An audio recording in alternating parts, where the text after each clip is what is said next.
Peace and love and welcome to the Los Angeles Sentinel Daily Brief. This is where we talk Black and talk back to the headlines that are impacting the Black experience. I'm Niele Anderson, and here's what you need to know for today.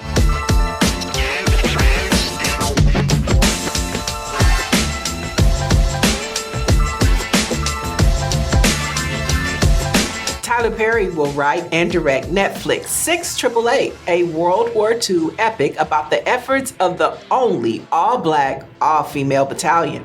Now, in addition to directing, Perry is also adapting the screenplay of an article published in World War II History magazine by Sovereign Media. Now, joining me now is the son of one of those courageous women. Welcome, James Marshall. I was familiar with the 6888 because last year they were going through the process of getting a congressional medal from Congress. Talk to us about the 6888. Who were these women? The 6888 is a battalion of 855 African American women soldiers. They were enlisted as the first all-Black female soldiers during World War II in 1942. From there, it was pressure from the African American community to enlist African American women. So you had the NAACP, A. Philip Randolph, you had the Urban League, you had Mary McLeod Bethune putting pressure on President Roosevelt. Eleanor Roosevelt was on the board with the Urban League. Mary McLeod Bethune and Eleanor Roosevelt were very close friends. Yes, okay? They were. And so they established that they'll bring in African American women at the 10% level. Now, 10% means the population. There were 10% of the population. There were 350,000 women that served during World War II. 150,000 of them became Women Auxiliary Army Corps. Then 6,500 were African American women. So you could see the big discrepancy, but it was 6,500 of them. And they trained at Fort Des Moines. And then 3 months later, they became WWII. And that's because of parity with the male soldiers. WWII is Women Army Corps. When they were auxiliary, they weren't in equal status. But when they became WWII, then it was equality between the men and women with pay, leave off, and all the things were equal. Then they went off to advanced training. Okay. And my mother, she went to Fort Huachuca. Now, what's your mother's name? Odessa Taylor at the time. Odessa Taylor. Okay. She was 18, but you had to be 21 and over. In 1942, the opportunities for African American women were very dismal. So when they had a call for this to enlist in the WWII, she jumped at that opportunity. Let's fast forward. News breaks. Tyler Perry is making a movie about the 6888. And you have been on the battlefield for a while with this art exhibit of your mother's memorabilia. Talk to us about why it was so important for you to preserve Miss Odessa's legacy and this important moment in history of the 6888 women. Well, it all boils down to a son's love for his mother. When my brother died in Iraq, it left a void in my mother's heart. And I had to fill that void. So I went on a journey to help her get through that. I had a memorial down here where Dianne Feinstein came, Maxine Waters came, and that worked. She was okay. But 3 weeks later, she went back into the depression that was in, and I didn't know how I was going to resolve that. And through divine intervention, I went out my front door, found a newspaper, and they named a post office in Monrovia after a fallen soldier in Iraq. And then my brother, he was 50 years old and he served 27 years. So I said, oh man, this would be great to do for my brother. So I called the representative, I think at that time, Congresswoman Loretta Sanchez, asked her, could she help me get this done? She was more than helpful. Okay. So she faxed over the papers to me and I changed his name. And Congressman Waters was at an event. And so I said, take this, I want you to do this for me. And She looked at it, and 6 months later, she put my brother's name in for the post office. I have a post office named after him. 82nd in Vermont, in Los Angeles, South LA. All right, so you have a family full of service Yes. to our country. Where does this museum of the 6 888 come from that you have right now? Well, what happened? My mother wanted always her WWII chapter would perform on Veterans Day in Arlington National Cemetery. She would be an honor guard, so I would go with her for a couple years there, and it was just her and I. And she was in her uniform and everything, and it was very impressive to see her there. It was the time, first it was President Bush, second time it was Dick Cheney. And so I got to see her perform and the message that they sent. After those events, my mother, since I'm a Vietnam veteran, she called me, James Richard, and said, here, I want you to have these. And so she gave me her photo album of over 200 photos from 1942 to 1945. Okay. And so I was already had an outreach museum teaching African American history. And I would go to schools, I would go to senior centers, and I would always incorporate my mother's history, the WWII history. And she left me a uniform, so I had a mannequin in the back. And it was well received.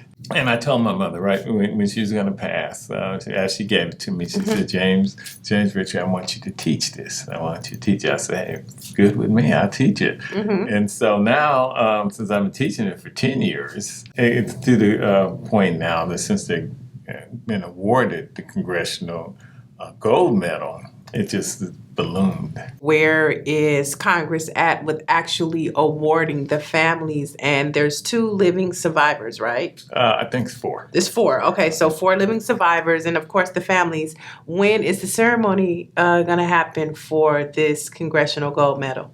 First, they have to get a designer. Okay. And then they have to mint it. And then once the gold medal goes to the United States Smithsonian Institute, okay, then the United States Mint prints bronze medals. And right now, they're still in that process. We haven't gotten a deadline when it's going to come, but we know it's going to come in 2023. Wow, and the joy on your face. I could just see it, the pride and the joy in your face. And so yesterday, I called you in the morning and I said, hey, I just read this article about Tyler Perry doing a movie on the 6 888. And you were like, okay, I haven't heard that. And then what happened later on yesterday? I got a call from Tyler Perry's studio asking me about what I have, and they'd be interested in talking with me. And I'd like to go back just a little bit. I got a call from New York, and they were doing a play with the 6 888 in Carnegie Hall. When I went to that play, I got a lot of publicity. My mother got a lot of publicity in New York on the radio station, telling about what they're doing. Then Today Show, Al Roker got in contact with me and wanted me to go down to Las Vegas, where Miss King, one of the survivors, still living from 6 888, we did an interview down there. So that just helped to push that forward and helped to put my mother's name out there. And then Mr. Perry calls, and the Sentinel is giving me an opportunity during their next year, during their 90th anniversary. I'm really excited about that. Gallery up there. Is this what all the work that you've done, is this what you wanted to see for your mother's legacy? I just wanted to tell a story. I told her I would tell a story. I didn't even think it ballooned like this. Everything was mellow. When I was doing it, everybody just clapped and clapped. And now I'm doing, Gardena asked me to do their Dr. King Parade. They want the exhibit out there. And then I have 2 or 3 more exhibits in Black History Month. So I'm out here getting more mannequins. Because you have the actual uniforms that your mom wore, right? Yes, I have one of her uniforms. So I have that. And I usually put that on display. So I'm looking forward to really honoring all those African American women. And not only the 6 888, but all 6,500 that went in there. Wow. The 855 were just selected to go overseas to do the mail. And let's touch on that before we go, because we've been talking about the 6 888. We understand that they were women that served this country, but let's touch on what they did. The white WWIIs were already overseas. The black WWIIs were demanding to go overseas. They were demanding, we got to have equality. And they could only go to certain countries because a lot of countries didn't want African-American women over there, especially in the military. Right. White women, they served in more countries. White WWIIs served in more countries. And also, the only way they can get there, you have to have the generals that want you there. And so it had to be in England and France. And it was to restore the postal system and make sure the mail got out to the GIs. And so it was up to them to sort the mail and to make sure our soldiers on the front line got the mail. It was very difficult because you had a lot of John Does. Okay. So you had to figure out which John Doe this mail would go to. And so they were able to do that. They had 10 million pieces of mail they did. They had 6 months to do it. They did it in 3 months. Wow. And so that was, and I have to say, my mother was a medical technician. So she treated the wounded and the injured. So she was not particularly in the distribution, but she did the medical part, and she served with the battalion. And they were homogeneous. You know, they had everything they needed. Right. Because sisters, they were... they had medical technicians, they had caterers, they had all gamut of African American industry right there. So they served their own needs and did a great job with that. Right. Well, 2023 is going to be a huge year for you, for the 6 888 and the legacy of your mother. And we here at the LA Sentinel, we're just so honored to have a small piece of that celebration with you. Thank you so much, and it's an honor for me to bring this exhibit to you. All right. And thanks for taking the time out and supporting me with this. It's an honor for me to honor the ancestors. Truly is. All right. Right. All right. So more to come about the 6 888 right here at the LA Sentinel as we begin to celebrate 90 years of Black news to our community. Now, for the latest in Black news, you definitely want to visit lasentinel.net. And be sure to catch up with the LA Sentinel Daily Brief wherever podcasts are available. I'm Niele Anderson, and you have just been debriefed. James Marshall has an opportunity to curate the 6 888 National Legacy Tour. If you'd like to support, scan the QR code or visit the link below and in the description.